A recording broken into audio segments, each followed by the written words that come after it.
because you don't just get to walk away from the consequences of a war, even if it is very targeted.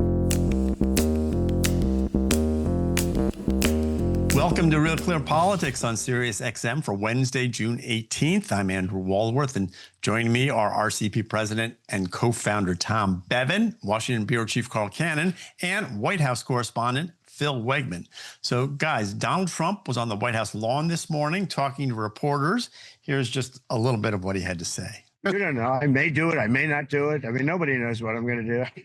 There are questions about whether you are moving closer, or you believe the U.S. is moving closer to striking Iranian nuclear facilities. Where's your mindset on that? I can't say that, right?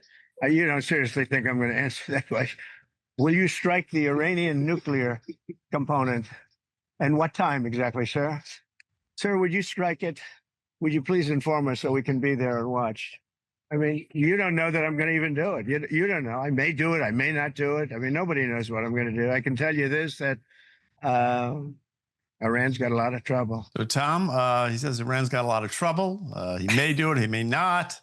Where is the president on this? This is right what now? I was talking about the other day, whether, you know, when we were talking about Trump and whether he's got ulterior motives, or he says one thing in public and then he says other things behind closed doors. This is like the truest thing he's ever said. He may do it. He may not do it. Nobody knows what he's going to do. He probably doesn't even know what he's going to do right now until he makes the decision. He may change his mind 3 times before then. We will never know. And this is, I think, part of what makes Trump, what has made Trump's foreign policy successful is that everybody thinks they don't know what he's going to do. He could, you know, go play by sort of the conventional rules, or he may do something completely different and out of the box. And so, look, it has ignited, I think, this war within the MAGA movement, and we've seen that bubble up, and we've been covering it on Real Clear Politics, you know, with the various points of view, folks who are in favor of Trump helping the Israelis and pushing to topple the regime, and others who said, listen, this was a core plank of Trump's victories in 2016 and 2024, which was no more forever wars. Don't do this. It'll hurt him domestically. And I think Trump is weighing all of those things. And Phil had a great piece about that this morning. It's going to be an ongoing debate. And when he takes action, if he takes action, there will be repercussions and consequences for it. Yeah. So, Phil, what is going on inside the White House? Right now, everyone is waiting and watching to see what Donald Trump decides to do. The other day, he called for unconditional surrender of Iran, a nation that the United States is not currently at war with. Obviously, he enjoys that sort of strategic ambiguity, but in a constitutional republic, he needs to declare war with the aid of Congress. Obviously, that hasn't happened in this scenario, or with Barack Obama or George W. Bush. So it's hardly fair to hold him solely accountable, but he has blurred these lines. Initially, Marco Rubio was out there saying that the United States was not involved. The other day, Donald Trump shares on his social media platform that we have operational control over the skies, that we know where the supreme leader is. He's blurring those lines between the United States just being an ally of Israel who is at war and the United States being at war. And this obviously has made a lot of his more populist new right supporters upset. Folks like Tucker Carlson, Steve Bannon, they are of the opinion that if Donald Trump goes to war, that it will be another Iraq. They think that the defense industrial complex is running the Iraq war playbook. And I think what they are bumping up to, what they don't acknowledge, but what they're bumping up against is the fact that they want to say that there's this shadowy cabal, there's this elite that is trying to get the United States into war. And there may be. There are a lot of people in Washington, D.C. with their own incentives and interests. But fundamentally, Donald Trump is the one who has to make the decision. And fundamentally, while Steve Bannon, Tucker Carlson, Claremont, Breitbart, and all of these others, and sort of the MAGA intelligentsia have tried to provide a foundation for what this populism means, at the end of the day, it's Donald Trump himself who determines what it actually means, not just in whether or not we go to war, but like he told The Atlantic, I came up with the term America First. I determine what is America First. Well, Carl, I want to play this clip. This is, since we're sort of referencing the Tucker Carlson and company, this is Tucker. He was on he had Senator Ted Cruz on his show, released this clip, or this part of this clip last night. The full interview came out today, but this got a lot of attention, 22 million views overnight on X. How many people live in Iran, by the way? I don't know the population at all. No, I don't know the population. You don't know the population of the country you seek to topple? How many people live in Iran? 92 million. Okay. Yeah. How could you not know that? I don't sit around memorizing population tables. Well, it's kind of relevant because you're calling for the overthrow of the government. Why is it relevant whether it's, because 90 million or 80 million or 100 million? Why is that relevant? You don't know anything about the country. I didn't say I don't know anything about. Okay, what's the ethnic mix of Iran? They are Persians and predominantly Shia. Okay, it's not. Okay. You don't know anything about Iran. So okay, I am not the Tucker Carlson expert on Iran. You're a senator who's calling for the overthrow of the You're the one who claims about the country. So, Carl, it sort of goes on in that vein, kind of a gotcha moment. I think what Cruz actually said on Fox News on Sunday was he said, quote, "It is very much in the interest of America to see regime change." I may be splitting hairs, but I'm not sure he was actually calling for the U.S. to overthrow Iran. But what do you make of the clip, and what do you make of this split in MAGA world? Well, I think I think they'll fall in line behind Donald Trump, whatever he decides. Phil covers the guy. I think Phil thinks that too. If Steve Bannon, Tucker Carlson, and Elizabeth Warren and Bernie Sanders are on the same side of something, you might say that we guaranteed 80% of the American people are on the other side. Now, maybe that's too glib, but you don't need to know that there are 92 million Iranians to know that however many Iranians there are, they are oppressed by a murderous theocratic regime that has spread terror around the world, killed Jews in Argentina, killed American troops, Beirut, did horrible things to the West, to the United States, and to Israel. And the Saudis fear them. Everyone fears them. And this starts by saying, and they're on record saying they want to wipe Israel off the map and that they want an atom bomb. So you put two and two together and you say, as every American president says, well, I can't have an atomic weapon. And that's where Donald Trump is. Tom mentioned forever wars. I don't know where that comes from. Trump, has bombed the Houthis. He took out Soleimani. He's done all these things. He's projected American power around the world. And so lending two bombs to Israel, these so-called bunker busters, or delivering ourselves doesn't seem to me to be something Donald Trump's never done before. So I think we may be making too much of this. I agree with Tom on one thing, though, and Phil, too. Who knows?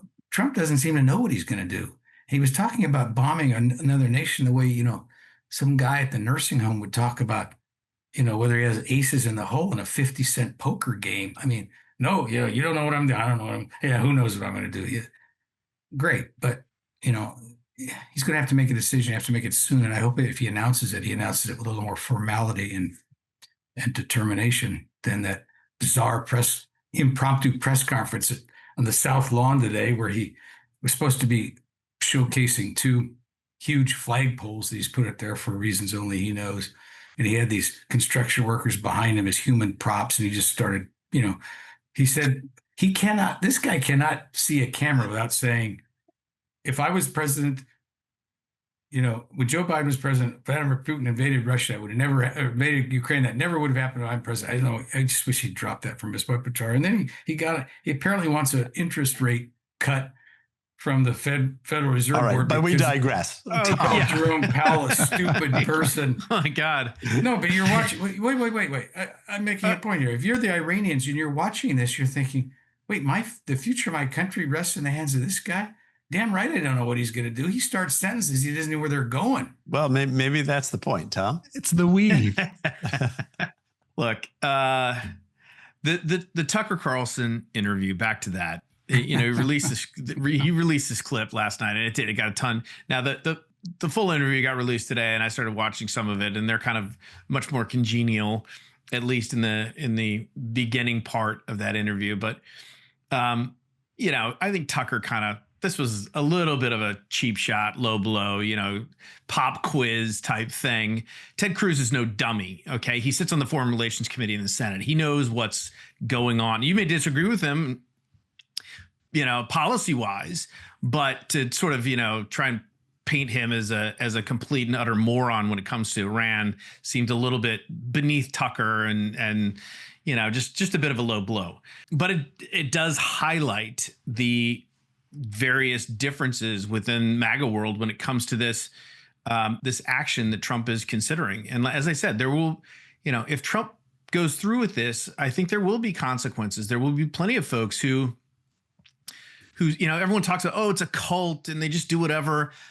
Not on this. I mean, honestly, I think this is like a red line. There are a couple of things. If, immigration is another one. If Trump said, when he made that thing, well, we're going to stop raids on agricultural and service industries. That lasted about 24 hours before it got reversed.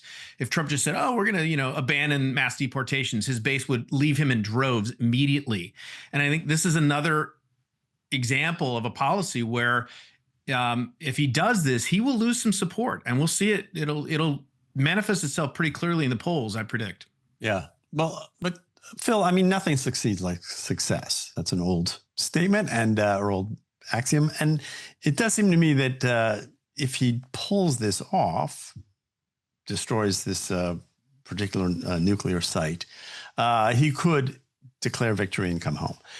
But the larger question I have is, there are these two things, regime change and making sure Iran doesn't have a nuclear weapon. They're actually very different things.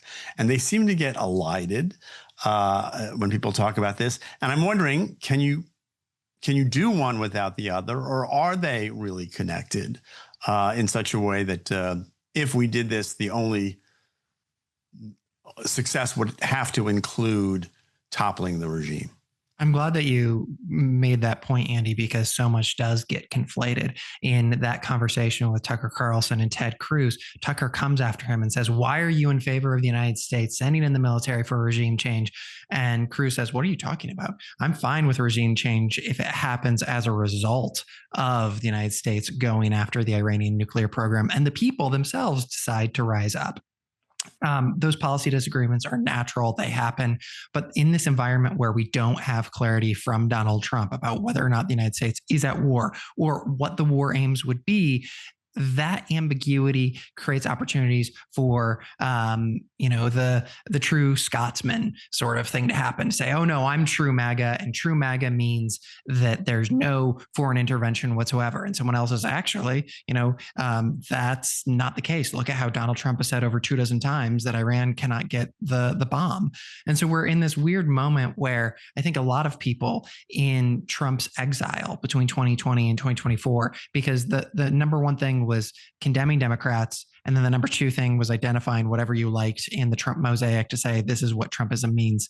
Now they're confronting the reality that a lot of that was eisegesis. They were reading into him just what they wanted. And on Iran currently, I think that the reason why this is so fraught is Trump's not an isolationist. But he's also not a hawk. It's sort of a game time decision.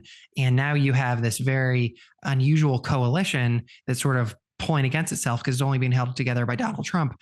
Case in point here, look at his director of national intelligence, Tulsi Gabbard, who's very much against any action against Iran. She released this video saying that nuclear war is dangerous. We knew that. That got the administration angry. She was chided by Donald Trump on Air Force One. And there was some thought, all right, is she on the outs with the director of national intelligence? There was a lot of pressure there until last night, until Vice President J.D. Vance tells RealClearPolitics she's a patriot, she's, important member of our team, until the White House tells us that it's up in the air because no one knows. This ambiguity that Trump fosters is not just on the world stage, it's in the West Wing too.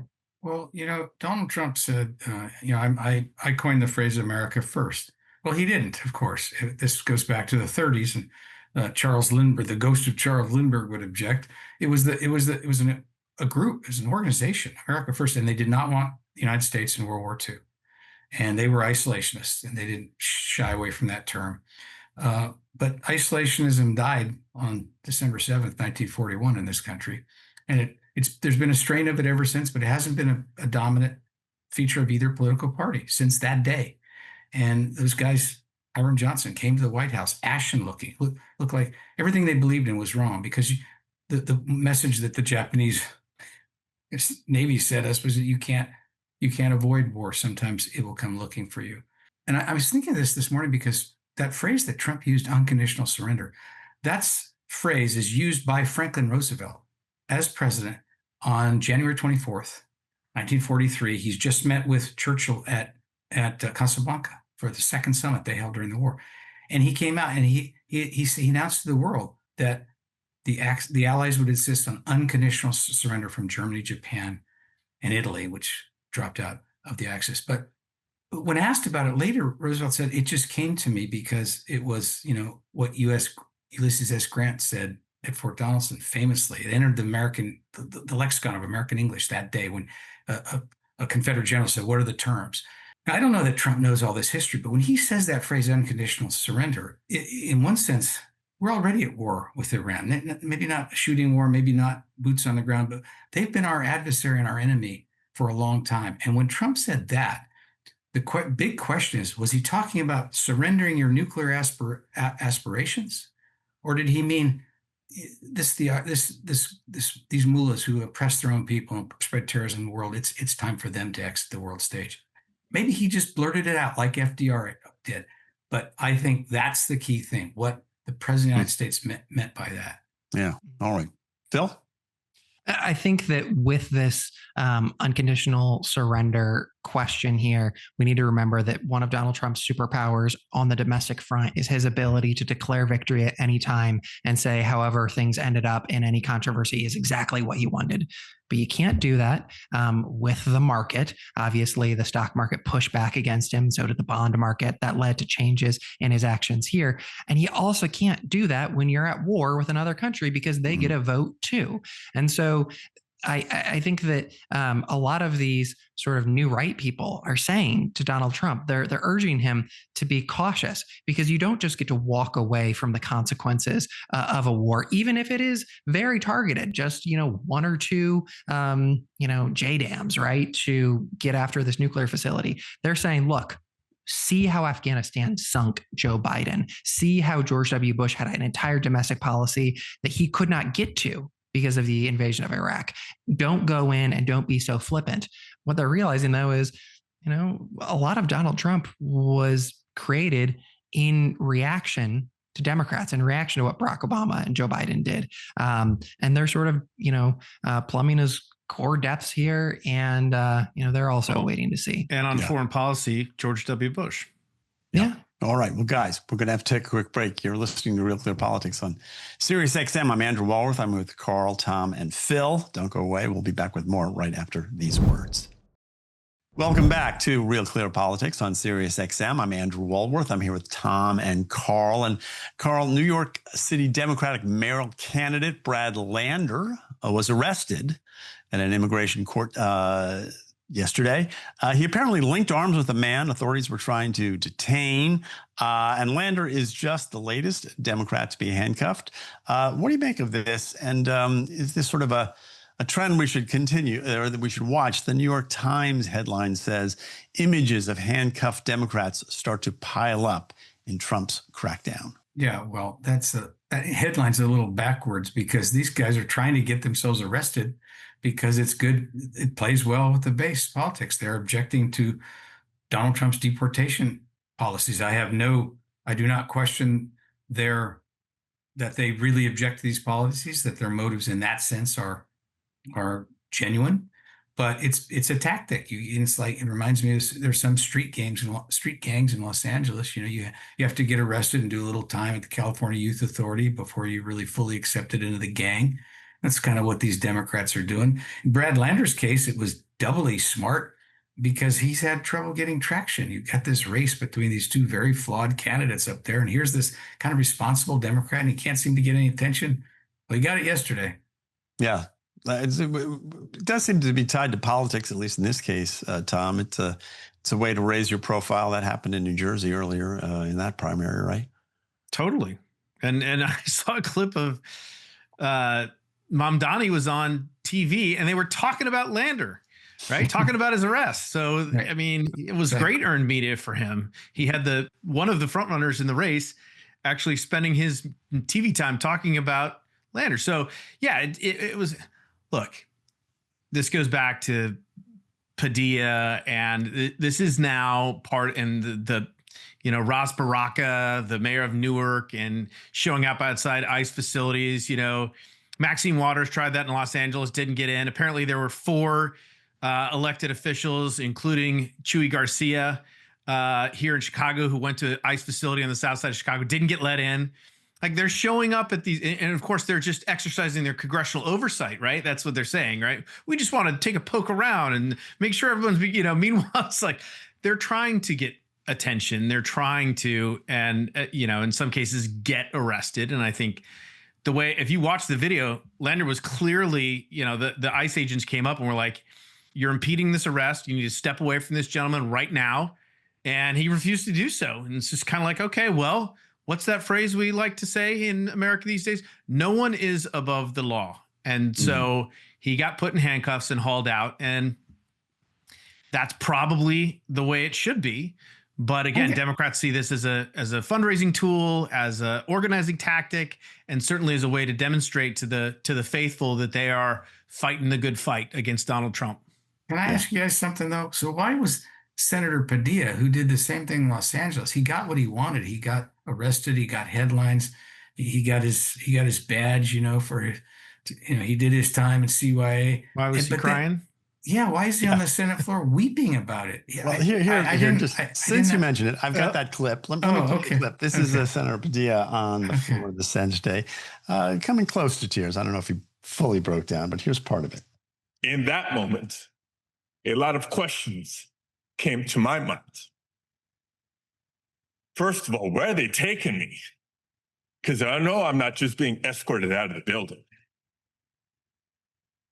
Am I being arrested here?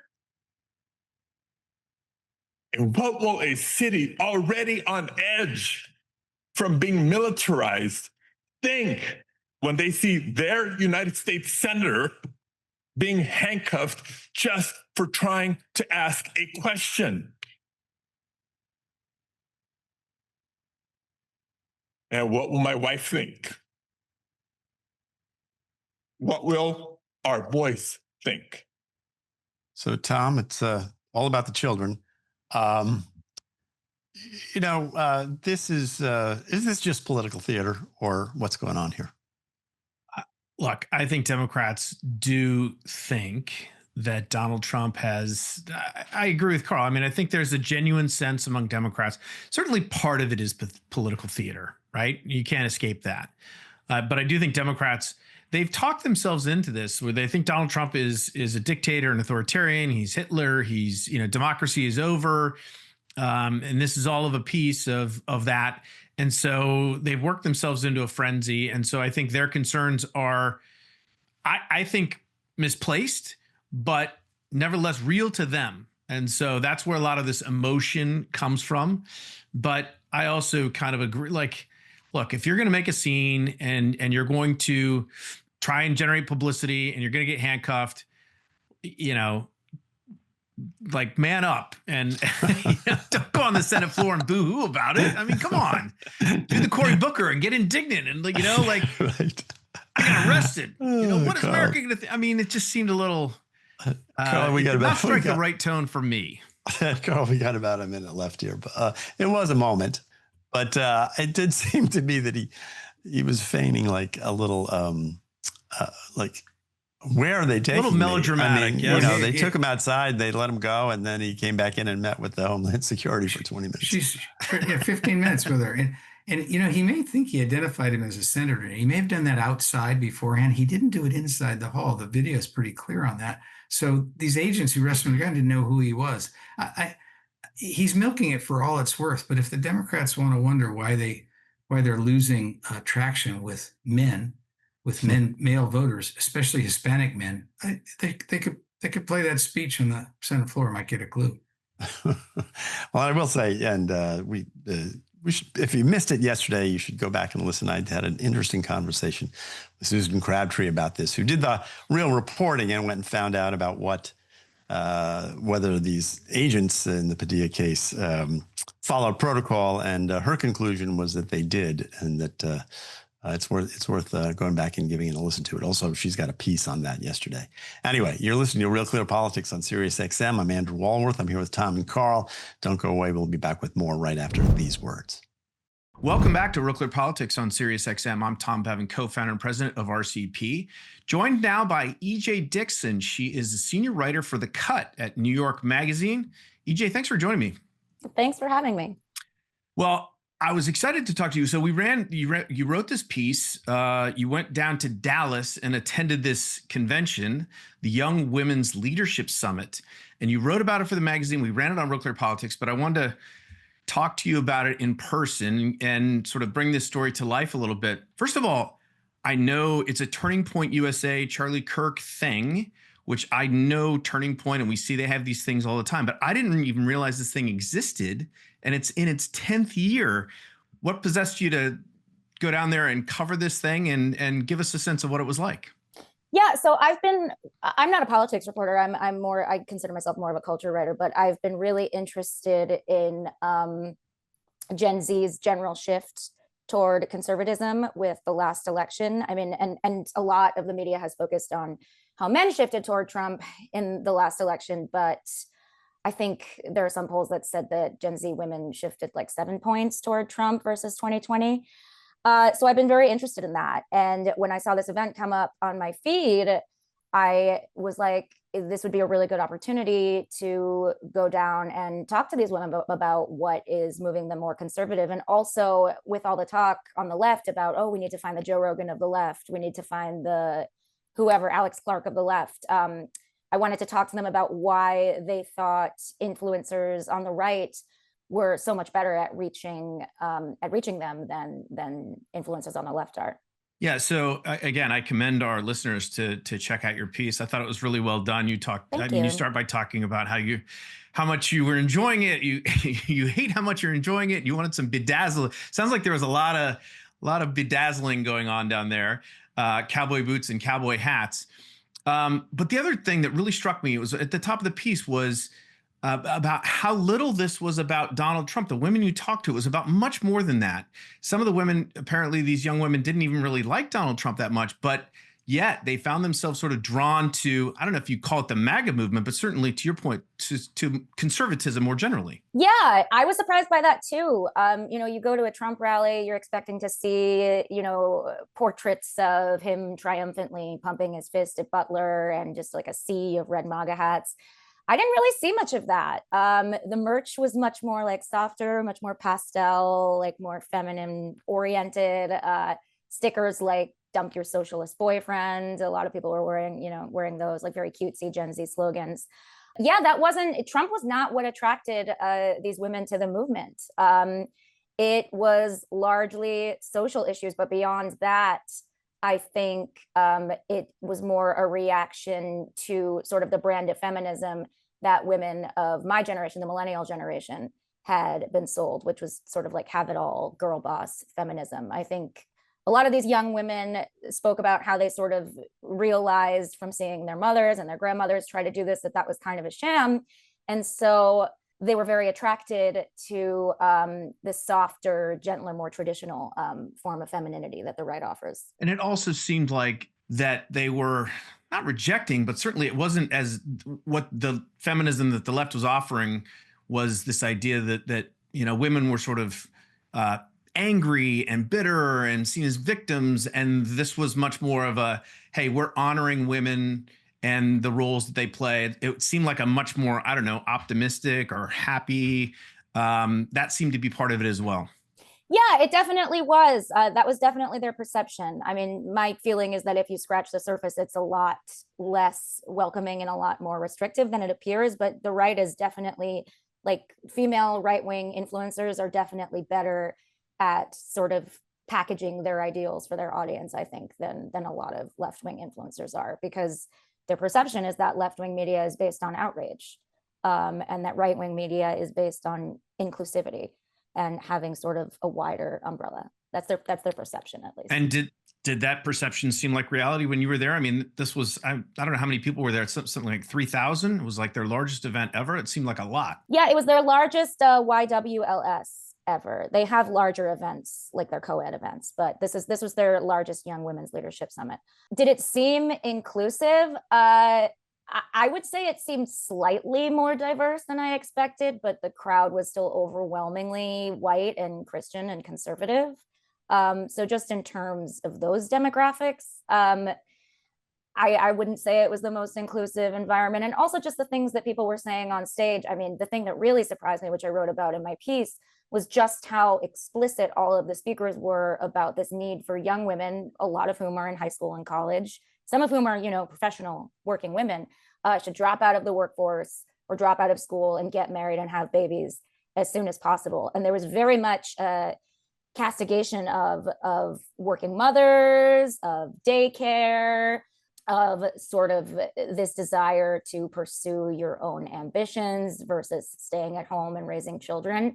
I didn't think it was particularly inclusive in that sense, especially since most of the women that I talked to did want to work or were actively working. We're speaking with E.J. Dickson. She is a senior writer for The Cut at New York Magazine, and she has a new piece out that chronicles the Young Women's Leadership Summit, a Turning Point USA event that took place recently in Dallas. We carried it on RealClearPolitics this morning.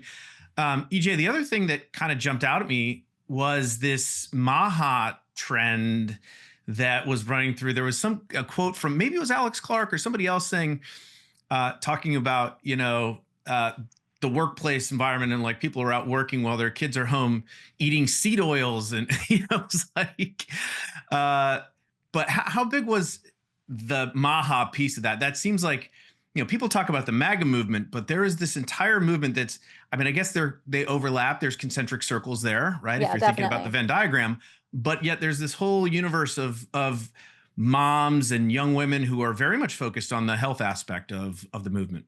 Oh yeah, I talked to Alex Clark about this. I think this is something that we found common ground on. I think that the MAGA movement and RFK's endorsement of Trump specifically was instrumental to helping Trump get elected. I think that people have really underestimated the political power of the MAGA movement, and specifically young mothers who are involved in the MAGA movement, who are concerned about chemicals in their kids' food, who are concerned about vaccines, who are really mobilizing and did mobilize, I believe, in the last election to get Trump elected. There was a pretty large MAGA presence there. Obviously, Alex Clark and her podcast Culture Apothecary have been pretty instrumental in pushing the MAGA agenda.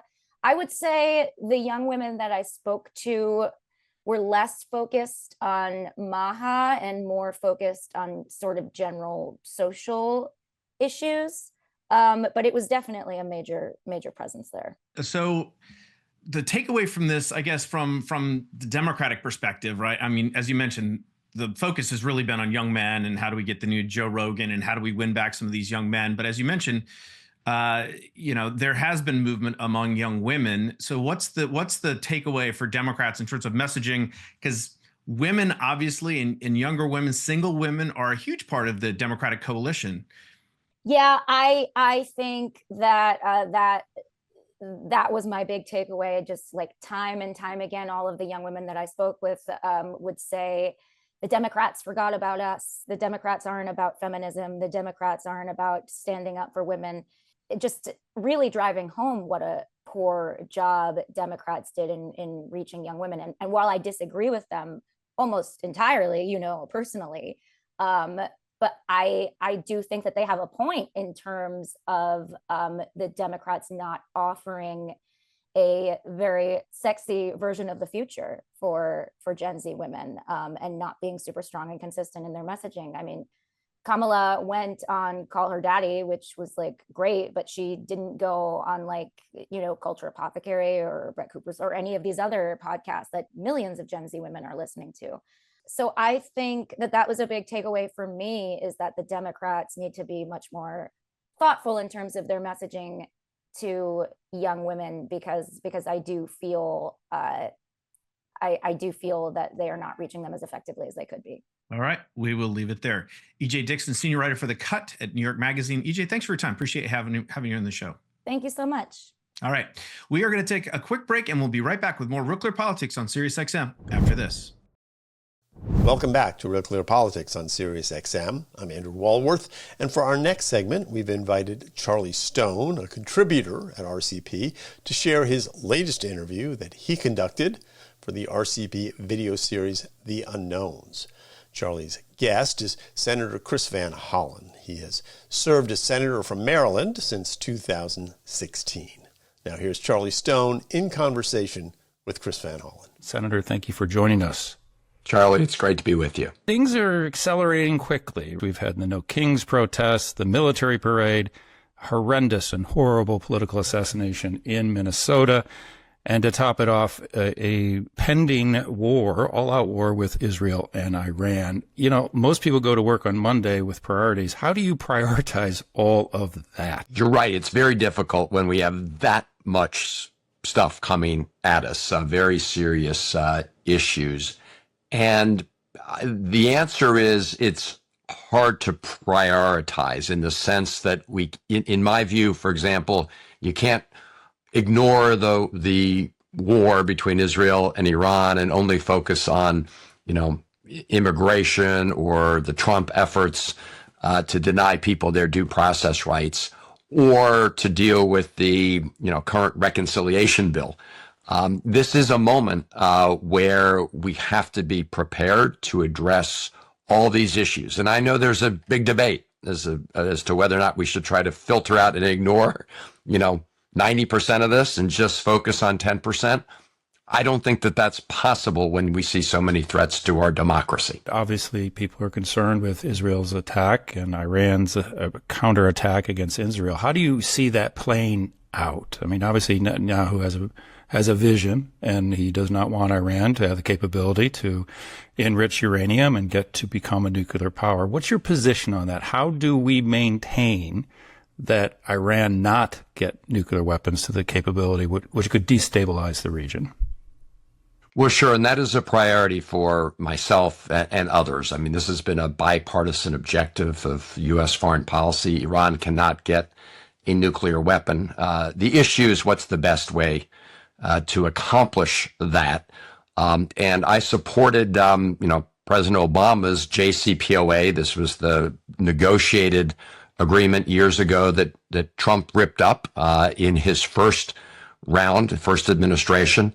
And Trump was now pursuing these negotiations, but Netanyahu decided to launch this strike, which is no doubt a tactical military success. The real question will be what it does in the longer run. And all the intelligence reports I've seen, Charlie, indicate that a strike like this will ultimately make Iran even more determined to seek a nuclear weapon using its underground facilities. And finally, I will point out that as recently as March, Tulsi Gabbard, who is the DNI, said that U.S. intelligence did not believe Iran had made a decision as to whether or not to pursue a nuclear weapon. And if they wanted to weaponize this, it would take at least a year, if not more. So the question is, what are the implications here, and will it really result in more stability or a lot more instability and chaos? Is regime change the goal? I mean, both you and I are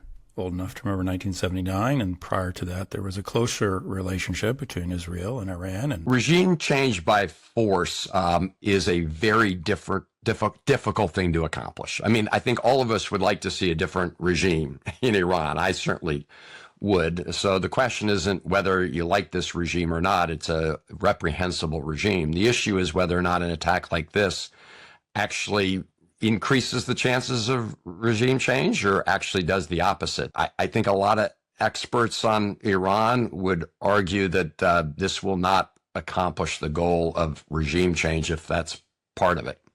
You were at many No King rallies.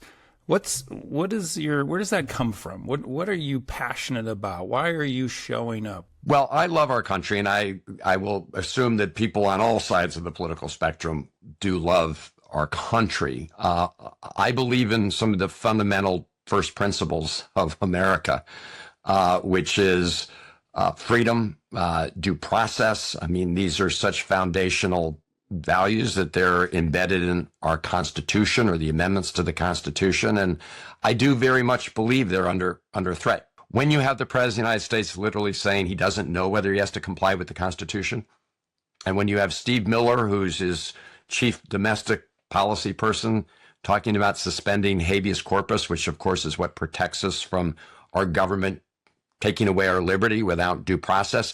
These things do get me very riled up. Not many people know this. Obviously, your two U.S. parents were overseas and working, but you were actually born in Karachi, Pakistan. Is that my understanding? That's right. My father was in the Foreign Service, so I was born in Karachi. The other countries we lived in were India. I've always joked that we now try to, resolve the Indo-Pakistan conflict. I went to boarding school during high school in India just for 2 years, but also Sri Lanka and Turkey. So it's like the life of a military family, Charlie, back and forth, here stateside, then representing America overseas. So how has that experience sort of shaped your understanding of immigration, proper immigration, and even illegal immigration? Has that given you a sense of just a different perspective than most people who didn't have that experience? Growing up overseas certainly exposed me to lots of different cultures and also governments,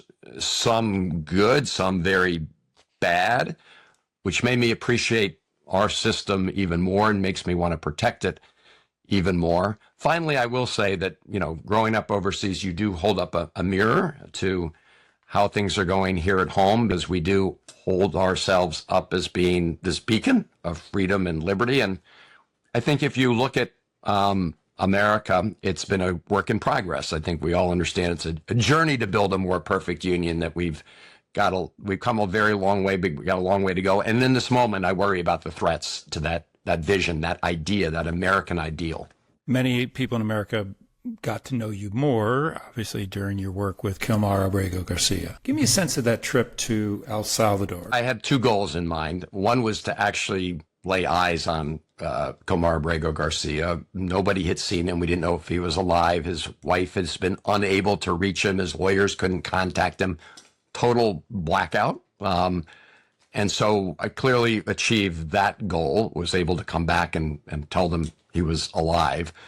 The other thing is I wanted to put pressure on both the Trump administration and the government of El Salvador to bring him back so that he could have his due process rights respected. I've always said, Charlie, this is not about the man, Kilmar Abrego Garcia. It's about his due process rights, his constitutional rights, because if you can deny him those rights, you do threaten them for everybody else. And so while I didn't achieve that in that moment, clearly the administration, the Trump administration, who said that he would never set foot on U.S. soil again, well, he's now back. He's at a court in Tennessee. This is where the case should have been all along, in a court of law.